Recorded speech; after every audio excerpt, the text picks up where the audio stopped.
I'm cleaning out the fucking garage, and this really ain't even like a tenth of my books, the shit I got inside, but never mind the stuff that was returned from the library. Then I stopped buying books years ago with Audible and Kindle, but let's like go through a little bit of it, because you might find it. So up here, this was like when I worked for Log Home Living. It's just fucking construction shit, dude. You know, foundation, septic system, shit like that. Not really that important. What do we got over here? This was like, I told you I was a Buddhist for a long time. Over here's a bunch of Bibles. I made it back, but it's an interesting journey because this was an interesting book, like Razor Wire Dimer. That was by this guy who was in prison. But, Khalil Gibran, Leather Bounds, Taoism, Hinduism. I went through all of it. The Gnostic shit is actually what brought me back to Christianity, which is kind of interesting because I was, like I said, I was a committed Buddhist, Kabbalah, all kinds of stuff, Einstein and Buddha. But when I started reading the Gospel of Thomas, I was like, wow, it's some of the same words of Jesus that were in the Bible, but they're actually like a lot more illuminating. And like now I get what all the fuss was about. But then I started cross-referencing that back to the Bible, like I got 100 billion Bibles over here. That's not the point of this, but just kind of an interesting tidbit. Some of this shit I don't agree with anymore, but, you go through phases, and it's interesting. Like here, this one, this is like a little quote book I used to make of myself. It's just, quotes I liked, whether H.L. Mencken or, Marie Curie, again, Khalil Gibran, Ayn Rand, Red Fox, this is random shit. It's interesting because you keep things like that over the years. You look back and you see how you've evolved and kind of changed. You know what I mean? Which is weird. But yeah, catechisms, and you start finding like your bookmarks. Here's Outwitting the Devil, Napoleon Hill. He published this posthumously on purpose. But you start seeing your highlights. Wait, hold on, where'd that go? Just saw a bookmark. I always like to find my bookmarks. Here's one. Here's a fucking bookmark. I just saw it. Where'd it go? Get back over here. Oh, yeah, that's a JK bookmark right there, right? I don't know if you guys can see the 3D nature of it on video, but kind of steampunk cat, kind of debonair, dapper. That is JK for sure. Ooh, this book, Power for Living. I bought this as a little kid. Actually, I didn't even buy it. I ordered it. It was free. I was like 4 years old, but I knew my address, and I knew my phone number, and I knew how to use a phone, and I remember it was having a big impact on me. I was like 10, and leading me to Jesus. So I rebought it like a couple of years ago. I ordered it from Amazon. Something reminded me of it.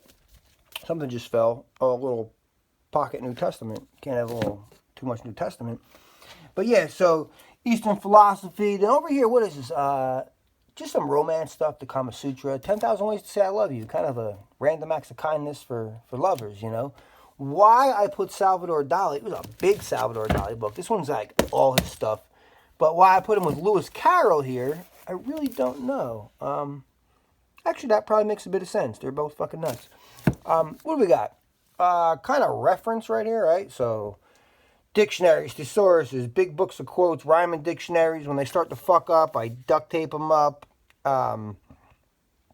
Yeah, just reference. Over here, these are kind of books all about writing. So, like inspiration, some from college, like Sight to Insight. Ooh, this Writer's Paris is a really good book.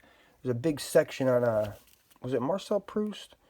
I don't know. I don't remember. No, I don't think it was him. It was, fuck, it slipped my mind. Then they had this was the follow-up, The Writer San Francisco.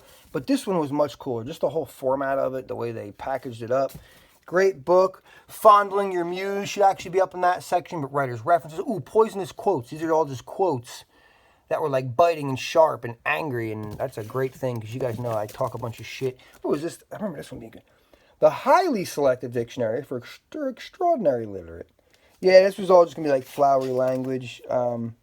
If there is one thing, though, that you want to do to make yourself seem a lot smarter than you are, you should have a good vocabulary. Because if you can write well, there's a lot of different forms of intelligence. But the one that everybody seems to notice is linguistic intelligence. If you can write well and speak well, they just think you're fucking genius. Big book of the best speeches ever written throughout history. Reverse dictionary, you got the idea. Yeah, so what's over here? Just more of that, I guess. Toast, an etiquette book. This one looks like it's just never returned to the library. That's interesting. How to Say It, speaker source books, poems. There's one poem in this book I kept this fucking thing for. I wonder if I could find it quickly. Did I save it? Do I got a bookmark in here? No, I don't. But it was something about some men being born with their fucking born for muscadel faces down frost. I forget, but it's in there. Random sales books. Yeah, so, the Jeffrey Gitomer, Seth Godin type stuff, kind of banal and generic. But this one was novel. The 7 Triggers to Yes, Russell Granger stuff was good.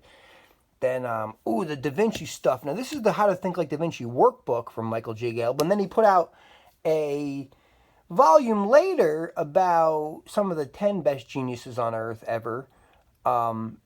But where's the original book? Tyler fucking stole that book from me. I know he did. I want that fucking book back. Good book, Thinking Fast and Slow. Kind of took me out of the world of Zen and realized that was why Buddhism is all bullshit. Because there's really just 2 forms of mind. One that's deliberate and one that you do, kind of on autopilot. One that's math problems and one that's, merging into traffic while singing and fucking putting on your blinker and shit. And to do one or the other it's inefficient is what it is. Walking meditation, lip, step, place, lip, step, place. Well, you know what? I can fucking walk all over my goddamn self while thinking about my presentation tomorrow. But anyway, you guys know what I'm talking about, and it's fine. These are like some yelling with antiquity, 80s pop psychology shit, classics, Dale Carnegie, Og Mandino, good to keep around. There's some deep wisdom in there. This is kind of the dark section right here. CIA Spy Manual, Sun Tzu's Art of War, all the fucking Robert Greene shit, Laws of Power, Art of Seduction, Espionage. Yeah, let's keep moving. Some economic stuff, Millionaire Mind. It's kind of Rich Dad, Poor Dad type of stuff. There's a whole other section somewhere of that. This was when I was kind of a new manager, and then some web marketing stuff, some dummies books, how to deal with difficult people. Sometimes you need to learn some of that when you're a kid. When you're first a manager, you don't know how to manage people.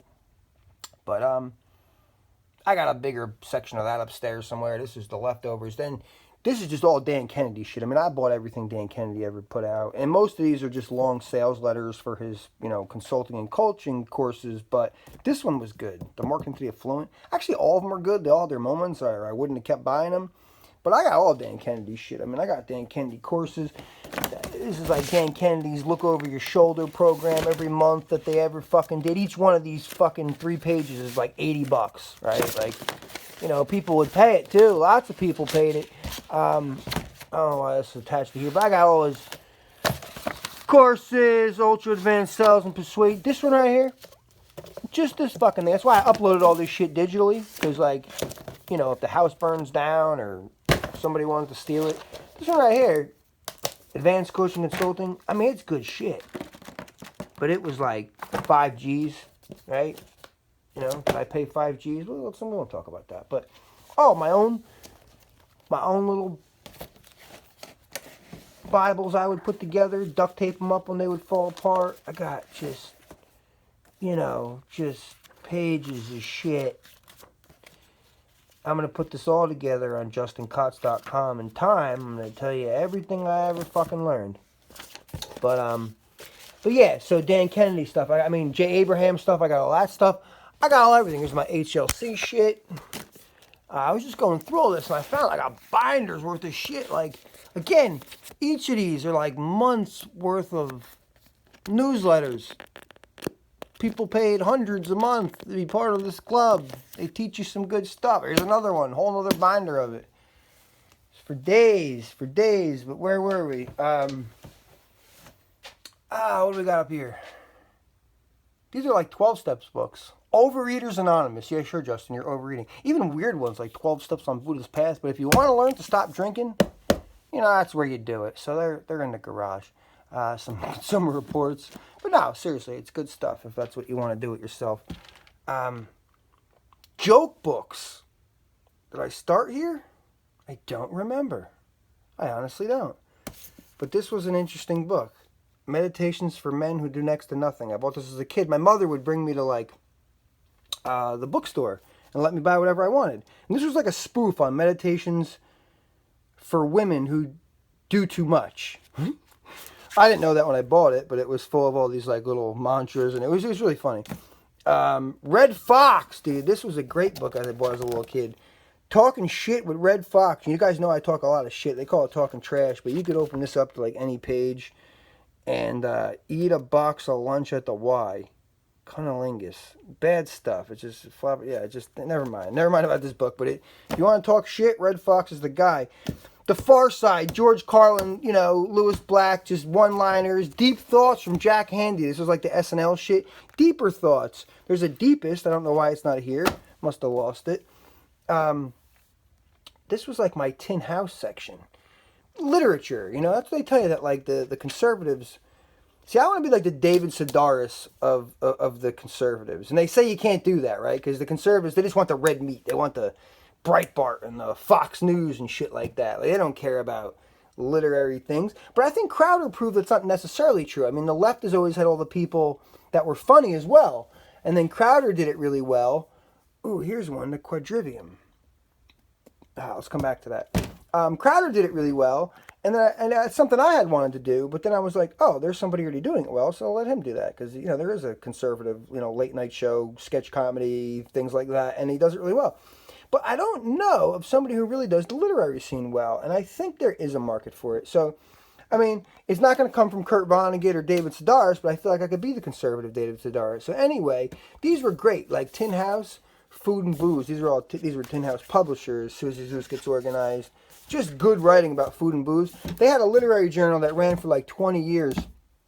And I got the whole goddamn thing, like everything. So, Tin House was great. I mean, they put out, you know, all the cover art was great. Faith, theft, there was always like a topic, you know, reflection.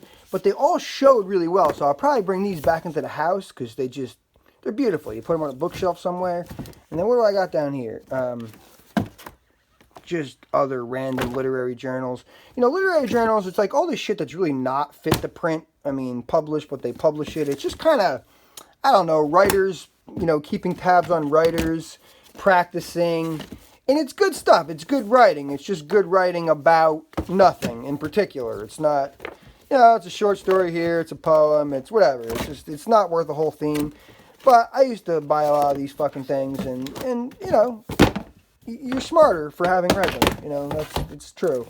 But these tin houses are beautiful, and I got 20 years of them quarterly, that, you know, again, just make really nice bookshelf material. But anyway, back over here, that was the books that are involved with them, and then, you know, the Leonard Cohens, the Charles Bukowskis, good stuff. This was a really cool section, not to downplay this section, but literature, you know, is literature. I guess we would call this like compendiums. I don't know, life hacks. Casino Confidential. This didn't really teach you how to beat the casino, but it taught you how not to lose like an idiot, which was important. The Ripley's Believe It or Not, the mental floss stuff, bathroom books, survival guides, 799 uses for old things. It was kind of like, I don't know, MacGyver or upcycling or whatever, alternative medicine. Shenku. I found this in the bargain section. It was all illustrated. Really cool book. I don't have to take it out, but it taught me how to tie some really mean knots. Coming back over here to Quadrivium. What is the Quadrivium? Number is arithmetic. Number in space is, I told you this before, but number in space is geometry. Number in time is music, and number in space and time is astronomy. Cosmology, they call it here. But this publisher, I mean, these books are awesome, and they got like 30 of them. And who is it? Bloomsbury, USA. If you go to Amazon and look up, you know, in the book section, Quadrivium, you'll find a bunch of books like this, and it'll teach you some shit that, there it is, the Eye of Horus. You know the Eye of Horus is a measuring system, actually. Yeah, see it right there? An eighth, a quarter, 16th, a 32nd, a 34th. Right, that's because, you know, what I told you in that Zeno's Paradox in another video. But some of you don't know what I'm talking about right now. But all this Illuminati shit you see on TV, it's a measuring system because of the degrees and things being infinitely visible. But we won't get into all that right now. What we will do is tell you that we are going to drop all that shit on your ass when we launch JustinCost.com and more. I mean, did we make this section? I don't know. Fucking, I think we did. Did I show you this? I don't know. What's this one? All right, I got 4 timeshare sales books here. There's not a lot of timeshare sales books. There's a few. So I got them here. this whole fucking binder right here is just everything I've ever collected from timeshare sales. Who gives a shit about timeshare sales? You? No, you don't. But there's a niche of people out there who do. And that can be one page. The third-party story manuals. I got just fucking mountains of shit, dude. And some of it's mine and some of it's others. But, you know, then this is all food and literature. Like this guy, Guy Delisle. This is all travel and food. Why did I put travel and food together? I don't know. I guess because they're kind of that same cultural experience. But this guy, he put out these like graphic novels, and you really felt like you went to China or North Korea. The descriptions, it broadened your world, right? It was really cool stuff. Travel is a political act. You know, I don't usually save magazines, but there's a lot of travel stuff in here. This road trip book, great fucking book. Why? All right, so if you look at this road trip book, these are border to border. Most people, when they think of road trips, they think coast to coast, right? Coast to coast. Most people think that's cooler. But what's really cooler is border to border because you see a lot more different geography. So, like, let's take this green one right here because my dad, he just retired from Seattle to Tucson, and I told him to go this way, but he went this way, so it's quicker. But anyway, what I want to do is fly to Alberta, Canada, because Banff and Jasper National Park are some of the most picturesque, like, every fucking mile is a postcard. Now, if you drove this road straight, Google says it would take you 23 hours. I wouldn't do that. I'd make like a week-long, you know, trip out of it. But anyway, Jasper, Banff, right? Every mile's a postcard. So you, along the way, though, you would see Lake Louise, Yellowstone, Big Sky, Montana, you know, fucking Twin Falls, Sun Valley. You can make a left around the Great Salt Lake when you get down here and go that way if you want. But if you go the other way, you got like Extraterrestrial Highway, Vegas, Grand Canyon, Hoover Dam, Scottsdale, Phoenix if you want. Could do a little detour, hit Sedona. If not, end up at my dad's house in Tucson, right? Cross the border, you're in Cabo, all on basically one road. If you ain't reading, like, shame on you. And this says nothing about, you know, all the shit I got on fucking Kindle and Audible and all that shit, the library books that never came in. But if you weren't, it's okay, because we're going to get you caught up. We sure damn well sure are. Whatever fucking topic you want. And the whole thing they say is that you got to dig one deep well in order to hit water. You just can't talk about everything. Otherwise, what you'll do is enough cumulative digging, but you'll never hit water. Well, I think they're full of shit. I think I've hit water. I think the eclectic is my niche. And I'm just going to fucking write about everything in the entire fucking world. Anyway, JK for JustinCotts.com is coming soon, don't worry. And don't worry, we'll get you caught up.